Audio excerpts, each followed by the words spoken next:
E nessa manhã nós vamos meditar acerca da depressão espiritual e a necessidade da palavra. Depressão espiritual e a necessidade da palavra.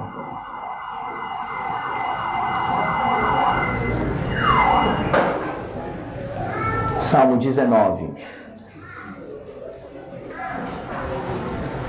Eu sei que a versão que vocês usam é a NAA, né? Mas eu pedi a liberdade para o Murilo de, pelo menos nessa primeira pregação, usar a NVI. Mas você vai ver que é bem similar. Por alguma razão ou outra, eu escolhi a NVI por umas palavrinhas aqui que eu acho que vão trazer melhores significados para a gente, tá ok? O texto diz assim: os céus declaram a glória de Deus, o firmamento proclama a obra das suas mãos. Um dia fala disso a outro dia, uma noite o revela a outra noite.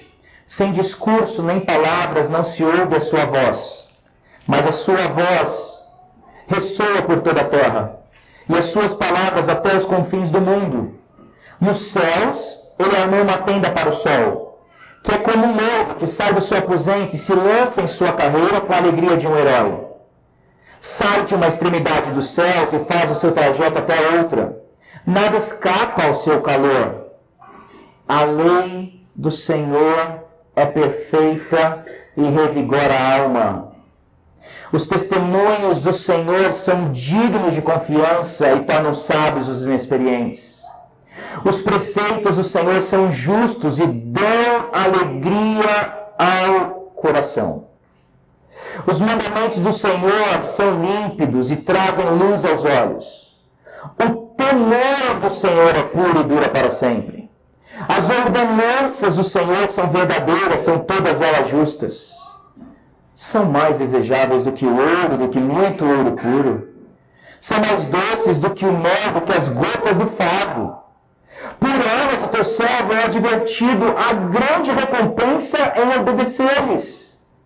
Quem pode discernir os próprios erros? Absolve-me dos que desconheço.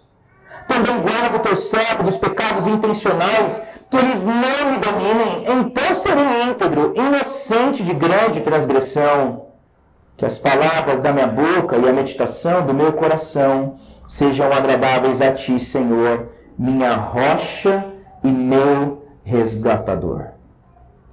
Um dos livros de Martin Lloyd Jones, aquele pregador do século XX, notável, que se tornou um dos clássicos, é o livro chamado Depressão Espiritual. Não sei se você já leu esse livro.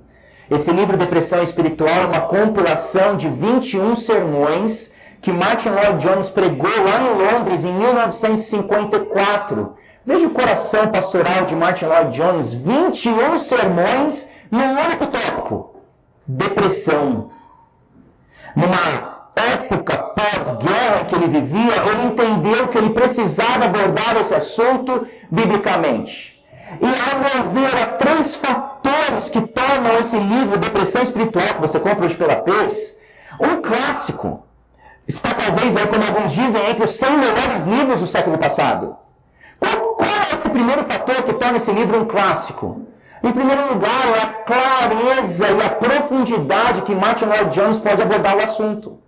E isso se deve não ao fato da experiência que ele teve no ministério pastoral, mas a que antecede o ministério pastoral. Ele era um doutor notável. Em 1921, ele recebe o seu diploma em medicina.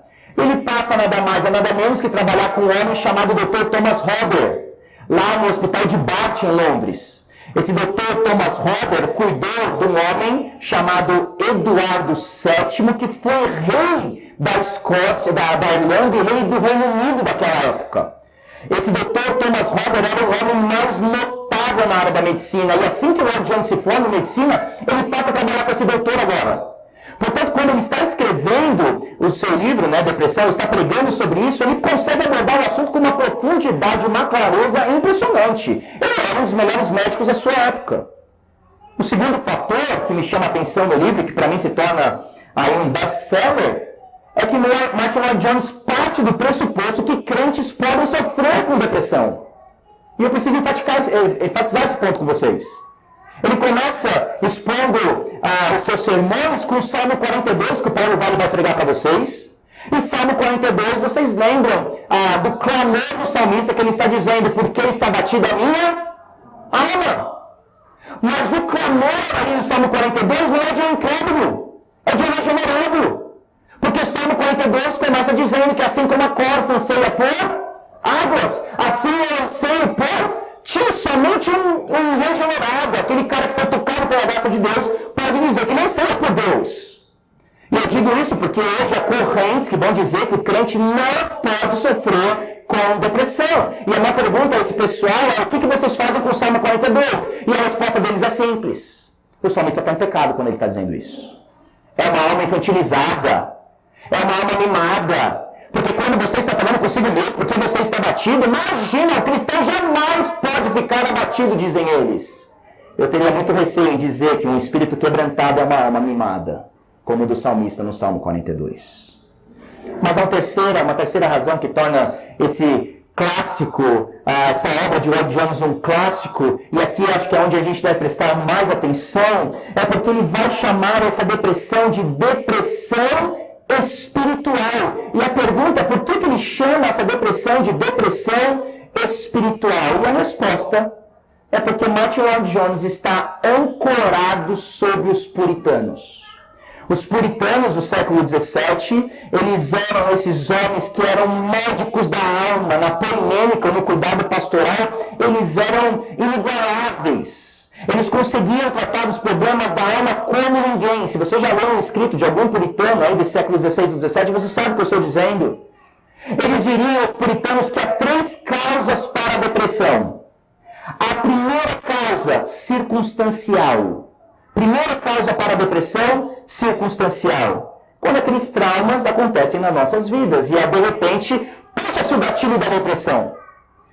Um exemplo que eu posso usar na história, que explica muito bem isso daqui, era um jovem de 22 anos chamado Charles Spurgeon, quando ele estava no auge do seu ministério, pregando ali no Metropolitan Tabernacle em Londres, 10 mil pessoas assistindo, e um louco na plateia começa a gritar: fogo! Fogo!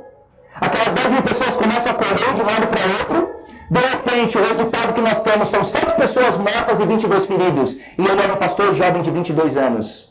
Resultado, ele começa a entrar num estado de depressão tão jovem. Ele passa 2 semanas sem pregar. Quando ele volta ao púlpito, ele diz o seguinte: nessa manhã eu quase me arrependo de ter me aventurado a ocupar esse púlpito novamente. Essas emoções dolorosas que estão na alma quase me deixam prostrado. Você já experimentou isso? Há uma coisa, diz Spurgeon nesse primeiro sermão, que todos somos unidos em tempos de profunda agonia: a sensação do desamparo. Mas é o crente que está falando. É um pastor chamado Charles Spurgeon, com seus 22 anos, no auge do ministério, mas ele está falando: eu estou desamparado. Circunstâncias podem vir na nossa vida: a perda de um parente, a perda de um ente querido, uma crise financeira, uma decepção amorosa, algum relacionamento que foi quebrado, e de repente puxa um gatilho na nossa vida e nós agora nos vemos deprimidos. Circunstâncias. A segunda causa que os puritanos diriam que causam depressão, essa segunda causa seria a causa constitucional. Circunstâncias e constitucional. E quando eles estão falando em constitucional ou constituição, eles estão falando da constituição física do indivíduo. Os puritanos diriam que há pessoas que nascem com esse jeito mais deprimido. Você já viu pessoas assim? Elas têm dificuldade em se alegrar. Está no DNA, é biológico o negócio. Essas pessoas têm uma constituição física, o seu temperamento é um temperamento para baixo. Nós aí separamos temperamento hoje em fleumático, colérico, sanguíneo e melancólico. Você sabe que o melancólico, ele vê uma tempestade até mesmo numa calmaria. É assim. E o problema de nós não entendermos que há pessoas assim é que muitas vezes nós estamos pedindo para as pessoas mudarem. Mas elas são assim. É dentro delas. Que é um homem na história, também como exemplo, para ilustrar aqui esse ponto. David Brainerd, missionário entre os norte-americanos, amigo de Jonathan Edwards, talvez um dos maiores missionários, a FIA publicou o diário dele. E o que Jonathan Edwards vai dizer dele é que havia nele uma imperfeição. Qual perfeição havia nesse missionário? O Jonathan Edwards vai dizer: a sua própria constituição, olha a palavrinha que ele usa, constituição e temperamento abatimento era muito inclinado à melancolia, ao abatimento de espírito. Pessoas introvertidas normalmente são mais tentadas a ter esse estado de morbidez da alma. Constituição, circunstâncias e constituição. Há uma terceira causa, e aí a grande tese do livro de Martin Lloyd-Jones, que é a causa espiritual. E para nós entendermos bem qual é essa causa espiritual, eu coloco aí no datashow para vocês o que seria uma depressão espiritual. Se você está anotando aí, acho que vale a pena você pelo menos anotar essas três causas. Uma depressão espiritual é o seguinte, eu resumo aí todo o pensamento, tanto de Spurgeon quanto Lloyd-Jones, dizendo: é aquele estado de espírito abatido, cuja causa principal, veja, é a incredulidade e a falta de conhecimento de Deus e do Evangelho. Olha a minha ênfase. São cristãos, não são incrédulos, não são descrentes, são cristãos que não experimentam a alegria e a segurança da salvação. Em outras palavras, depressão espiritual é esse estado de abatimento do espírito quando você está lutando com incredulidade, quando você não tem um conhecimento adequado ainda de Deus e do Evangelho, e você está lendo aquelas biografias de homens do passado, está vendo como eles eram felizes em Deus, mas você não sente isso. Você vive com medo ainda na sua salvação, e você vive com esse estado deprimido. O John chamariam esses de cristãos miseráveis. Não incrédulos miseráveis, mas cristãos miseráveis. E aqui eu não tenho um exemplo na história, mas eu tenho o meu próprio exemplo para vocês. As pessoas que eu atendo e cuido, né, você sabe que o Ministério Pastoral exige isso de nós. Normalmente, essas pessoas com esse estado de abatimento, a gente tem que distinguir qual é a causa. Quando você tem essas causas puritanas na cabeça, ajuda você a tratar muito bem do caso, mas aí você tem que começar a pensar o que está acontecendo, e a maioria dos casos que nós atendemos de cristãos que estão sofrendo ou deprimidos são causadas por essa questão da depressão espiritual. Como é que eu sei disso? Eu paro com eles normalmente, abro ali a Bíblia e eu começo a tratar daqueles fundamentos básicos da fé cristã, e muitos deles daqui a pouco começam a chorar na sua frente. E eu pergunto: por que você está chorando?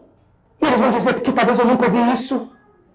E de repente aquela tristeza profunda, aquele medo, aquela insegurança começa a ser dissipada pela palavra de Deus. E o meu ponto com vocês aqui nessa manhã é o seguinte: eu realmente acredito que a Bíblia é suficiente para curar esse tipo de causa.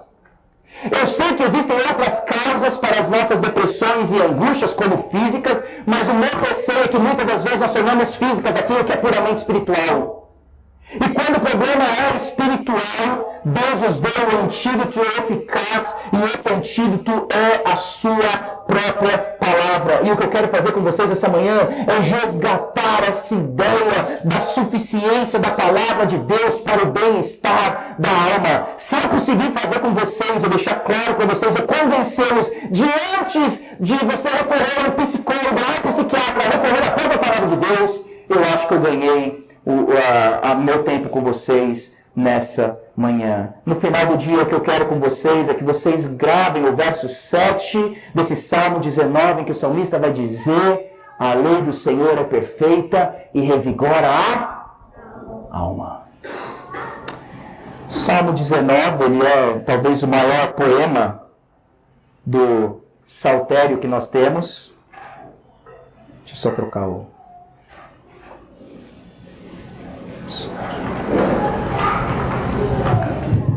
Obrigado. Esse nunca acaba a bateria. Salmo 19 é uma das maiores composições que nós temos em todo o saltério. E por que ele se torna tão especial, esse Salmo 19? Porque Deus vai dizer nesse Salmo 19 que Deus se revelou a nós. Só que nós acostumamos com isso, gente. Salmo 19 já não mexe mais com os nossos corações. Nós acostumamos com o fato que Deus se revelou a nós. Nós não deveríamos jamais nos acostumar a isso. Paulo vai dizer em 1 Timóteo capítulo 6, verso 16, que Deus habita em luz inacessível, que ninguém viu Deus nem pode ver. E o ponto para nós é que se Deus não se revelasse a nós, nós seríamos os homens mais miseráveis. O fato de Deus se revelar, que esse salmo vai dizer que Deus se revelou de duas maneiras, né? O fato de Deus se revelar a nós é um ato puro da sua graça. E como é que o Salmo vai dizer que Deus se revelou a nós? Duas maneiras. Olha na sua Bíblia, dos versos 1 a 6, nós temos aí aquilo que é conhecido de revelação geral. é o grande livro da revelação da criação. Versos 1 a 6. Dos versos 7 a 14, nós temos aquilo que é conhecido como revelação especial. É esse livro pequeno conhecido como a Palavra de Deus. O nosso foco está dos versos 7 a 14, mas eu quero pelo menos pincelar algumas coisas, essa revelação geral de Deus na criação com vocês, os versos 1 a 6. Primeira coisa aí que eu chamo a atenção de vocês, esses versos de 1 a 6, veja aí que a revelação de Deus está em toda a ordem criada. Por que eu digo isso? A impressão que nós temos quando nós estamos lendo o Salmo 19 é que Deus se revelou somente nos céus. Por 4 vezes o salmista vai dizer a palavrinha céus. Olha aí na sua Bíblia. Olha, o verso 1 diz assim: os céus declaram a glória de Deus. Depois ele diz o firmamento, que é outra palavrinha para céu. No verso 4, aí no final, da parte B, vai dizer nos céus ele armou uma tenda. No verso 6 vai dizer o sol sai de uma extremidade dos céus. A ênfase do salmista está nos céus. Mas o fato é que não é que ele está dizendo que Deus se revela somente nos céus. Ele está usando uma figura de linguagem aqui que ele cita a parte para comunicar o todo.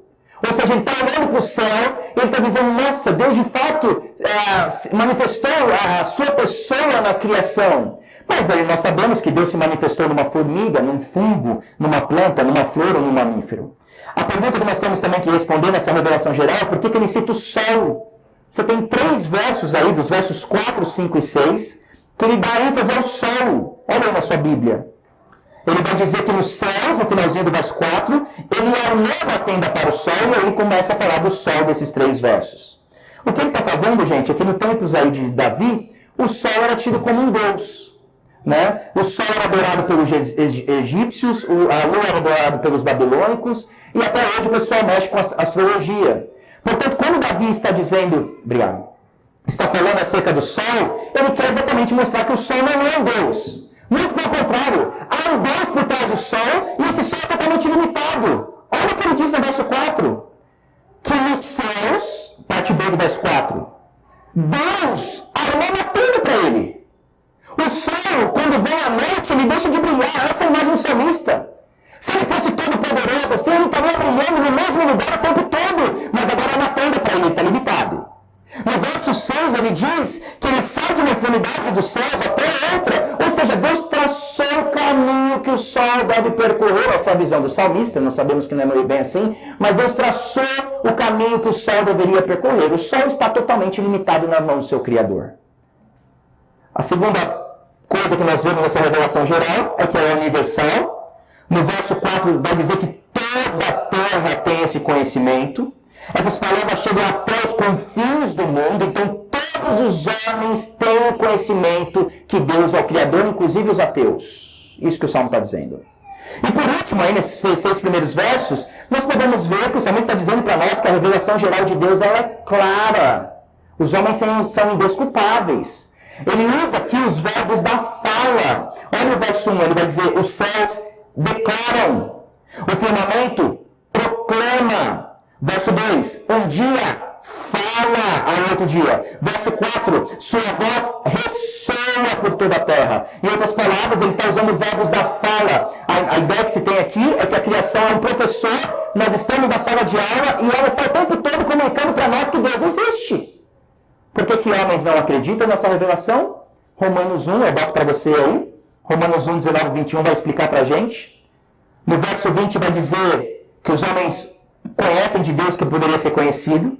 O que eles conhecem está no verso 20 de Romanos 1. Eles conhecem os atributos invisíveis de Deus, seu eterno poder e sua natureza divina. Em outras palavras, eles conhecem Deus como Criador. Não conhecem Deus através da criação como Salvador. Não conhecem aqueles elementos morais de Deus como santidade, justiça, retidão. Os homens não têm esse conhecimento através da criação. Mas a Bíblia parte do pressuposto que todos os homens conhecem Deus. Podem negá-lo. E por que nega? Verso 21 vai explicar. Tendo conhecido a Deus, não glorificaram como Deus, nem renderam graças. Mas por quê? Porque os seus pensamentos se tornaram fúteis. O problema não está com a revelação geral de Deus. O problema está com o pecado no coração do homem. Só uma aplicação aqui para nós, gente, acerca dessa revelação geral que é clara. A nossa educação não pode ser só uma educação teológica. nós que somos jovens aqui. Se você entende que Deus se revela em toda a criação, você deve ser um bom estudante, deve se formar e se formar muito bem na universidade. Você deve estudar astronomia, física, biologia, química, matemática, política, porque Deus se revela em todas essas áreas. Essa é a grande motivação para nós cristãos, não só estudarmos a Bíblia. Nós entendemos que Deus se revela em toda a parte criada. Portanto, se você for um bom aluno, um bom estudante nessa área específica que você tem trabalhado, você vai encontrar ali a glória do próprio Deus. Essa é a motivação que nós estudamos, principalmente na concepção reformada. Agora, minha ênfase com vocês vem nos próximos 8 versos aí. A pergunta é: o que esses primeiros 6 versos têm a ver com os próximos versos que virão? Alguns vão dizer que essas duas partes elas não se conectam. Alguns vão dizer que você tem aí um mini poema dos versos 1 a 6, e dos versos 7 a 14 é um outro poema que na história da igreja alguém pegou esses 2 poemas e juntou. Para a gente ver a conexão desses dois poemas, olha no finalzinho do verso 6 comigo. Quando ele está falando do sol, ele vai dizer que ele sai de uma extremidade dos céus, faz seu trajeto até a outra. Veja agora: nada escapa ao seu calor. Ele olha para o sol, ele vê que o sol é esse astro glorioso em que Deus se revelou de maneira clara. Vai dizer que o sol tem essa finalidade de aquecer a todos. Mas agora Davi para e fala: não, mas tem outra coisa que Deus usa para aquecer o ser humano. Tem outro instrumento que revela também a glória de Deus. Tem outra instrumentalidade que também é poderosa para penetrar, aquecer, dar vida, testar e purificar. Assim como o sol tem algo que é mais glorioso ainda. E aí vem o verso 7. A lei do Senhor é perfeita. E o que ela faz? Revigora a alma. O sol brilha, o sol aquece, mas agora o salmista fala: tem algo mais glorioso, tem algo que aquece verdadeiramente os corações humanos, tem algo que pode trazer luz naqueles piores estágios de trevas em que nós vivemos, muito mais do que o sol, a saber, a lei do Senhor é perfeita e ela revigora, ela traz vida, ela alegra, ela traz luz à nossa alma. A lei do Senhor é perfeita. Leia aí a Torá.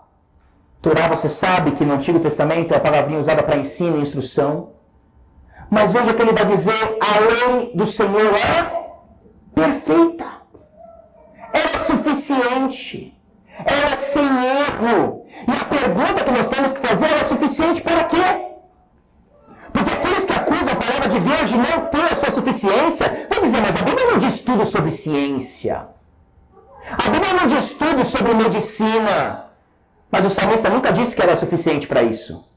A lei do Senhor é suficiente ou é perfeita para um objetivo: para revigorar a nossa alma. A lei do Senhor não é perfeita para encher sua conta bancária com dinheiro. A lei do Senhor não é suficiente para te dar aquele carro que nós, às vezes, queremos. A lei do Senhor não é perfeita para prometer para você um estado civil diferente. Mas eu posso garantir para você que a lei do Senhor é perfeita para a salvação, para a transformação, para a restauração, para a vivificação, regeneração e para crescimento espiritual. E se você está em busca de vida nessa manhã, se seu coração está nessas trevas profundas, e se você tem lutado com angústia, o maior instrumento que Deus nos deu para trazer esse calor, assim como o sol brilha em nossos corações, é a lei do Senhor. E a minha pergunta para nós essa manhã é se nós de fato acreditamos nisso. Por que tantos pastores estão buscando a psicologia hoje?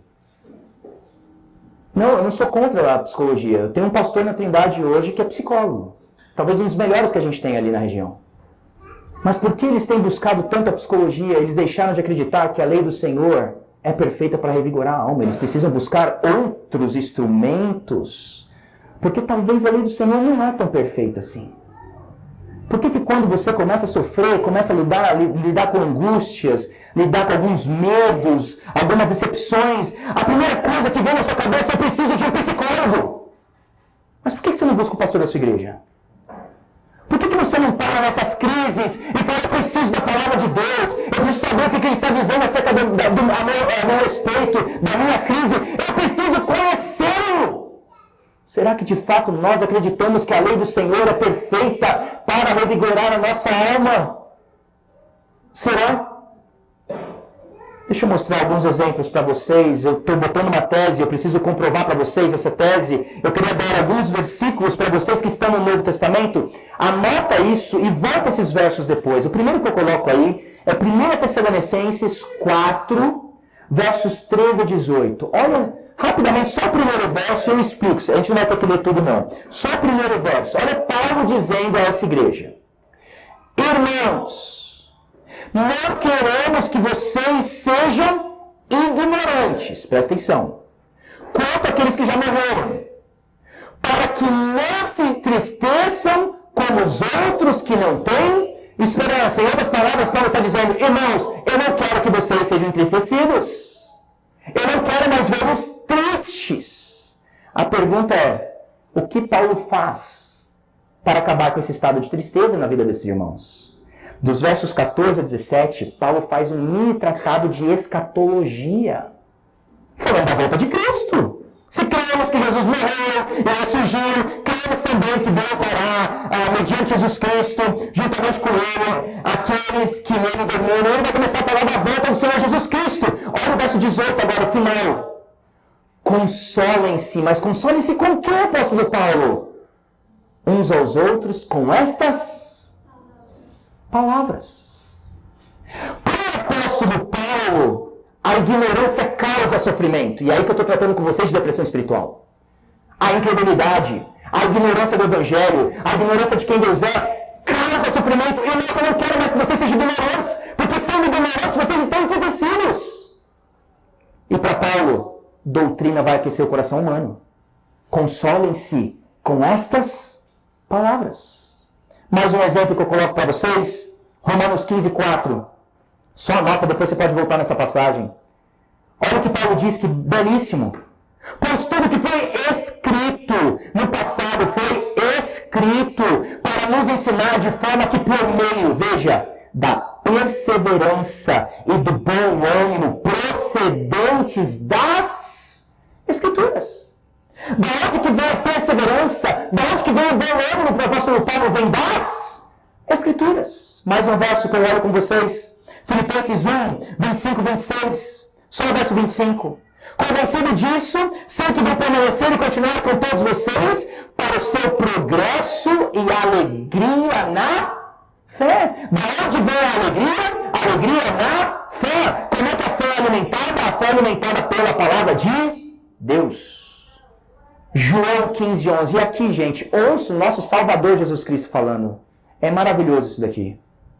Jesus dizendo, aquele que é o nosso Salvador: tenho-lhes dito estas palavras. Para que, Jesus, você tem dito essas palavras para a gente?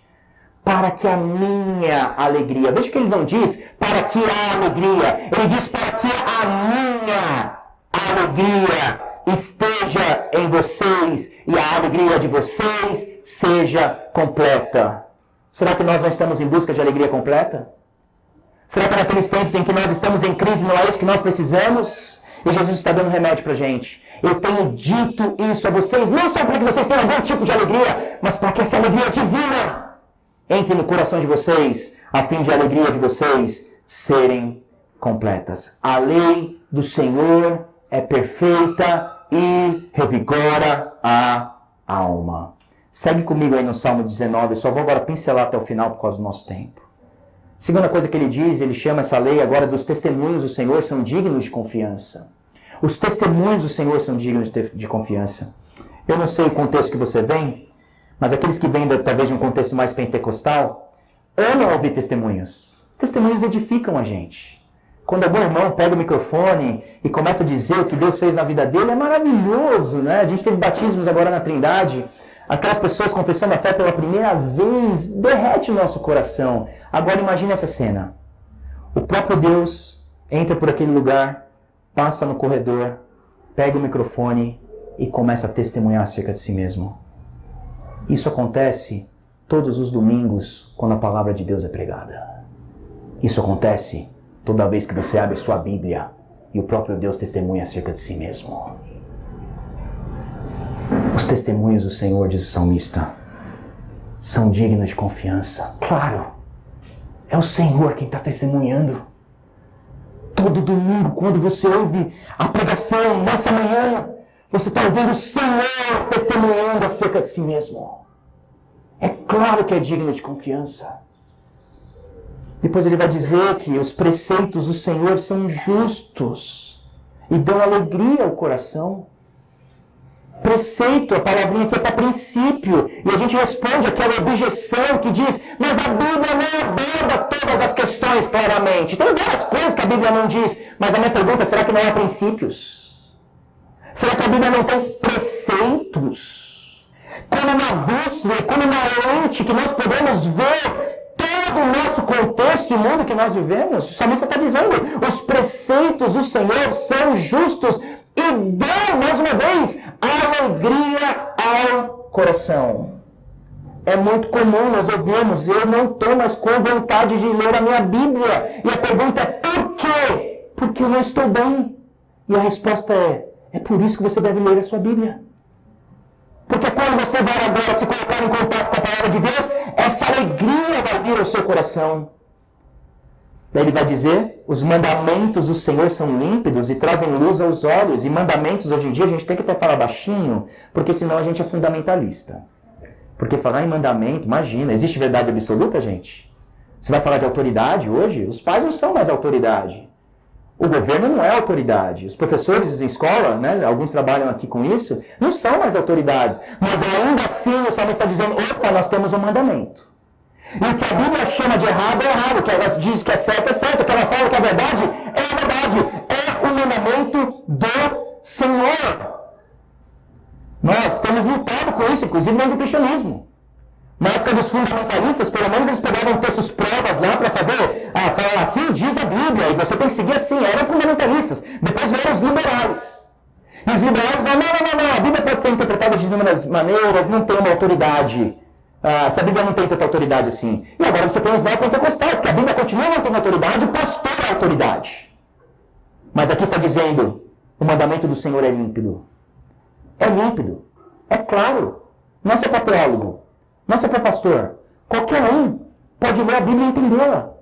Aquelas partes essenciais dela, fundamentais da fé, são claras. É límpida. E veja, traz luz aos olhos.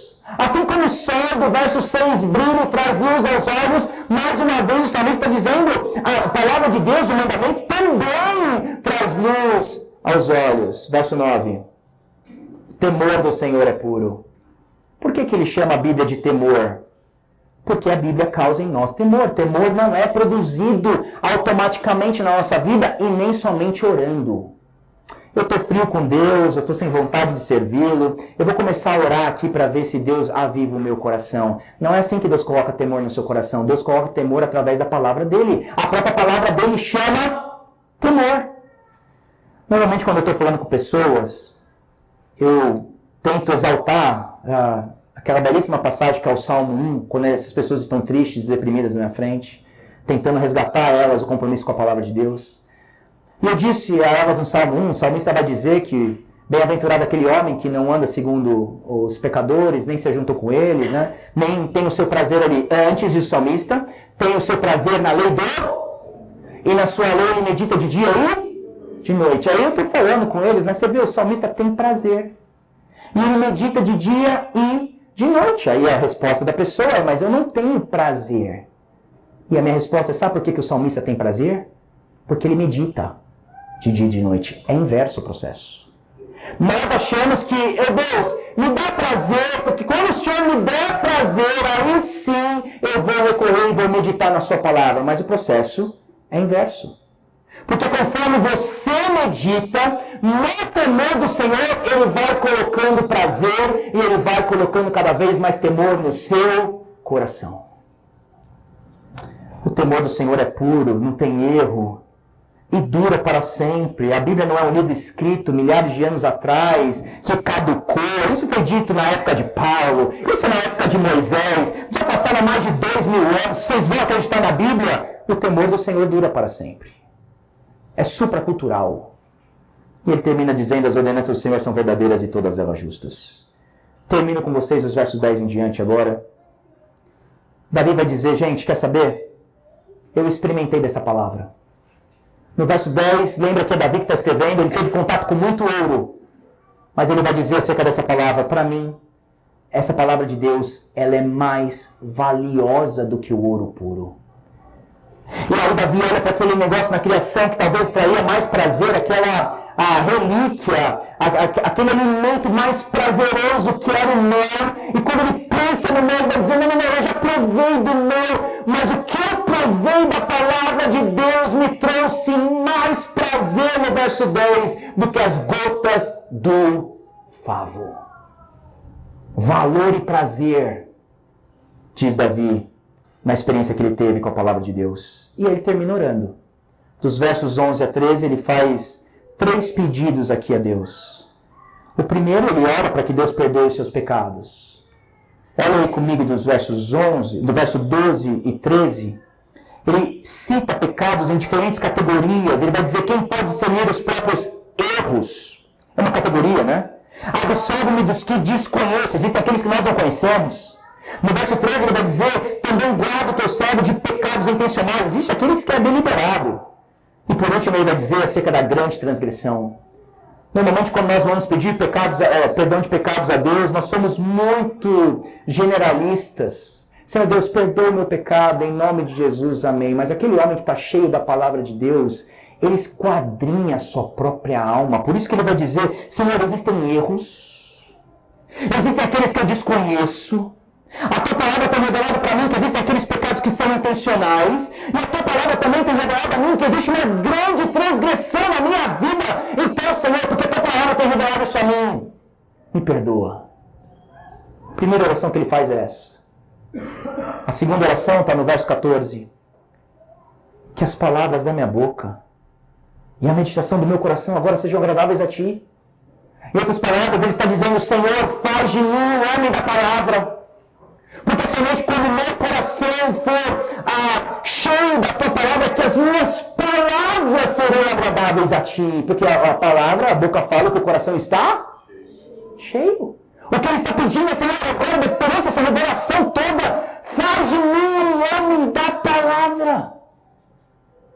E por último, ele termina dizendo, ou orando, reconhecendo a sua confiança em Deus como rocha e resgatador. A pergunta que nós temos que responder é: da onde Davi tirou essa ideia que Deus é rocha e resgatador? A resposta é: da própria palavra que este homem teve contato, experimentou e amou. E aí você vê a cura para a depressão espiritual agora? Se a depressão espiritual é causada pela incredulidade e pela falta de conhecimento de quem Deus é, através da palavra de Deus, Davi entendeu que Deus é rocha. Ele pode fincar os seus pés ali. E Ele é resgatador, inclusive naqueles dias mais sombrios em que nós nos encontramos. Deus nos resgata dos piores momentos da nossa vida. Está precisando de ajuda? Você está sem chão? Precisa de um lugar seguro para se apoiar? Seu coração anda desesperado. Senhor, minha rocha e meu resgatador. Que a partir de hoje você possa recorrer à palavra de Deus como um girassol recorre ao sol para estímulo e crescimento. Que Deus nos abençoe. Amém e amém. Vamos orar?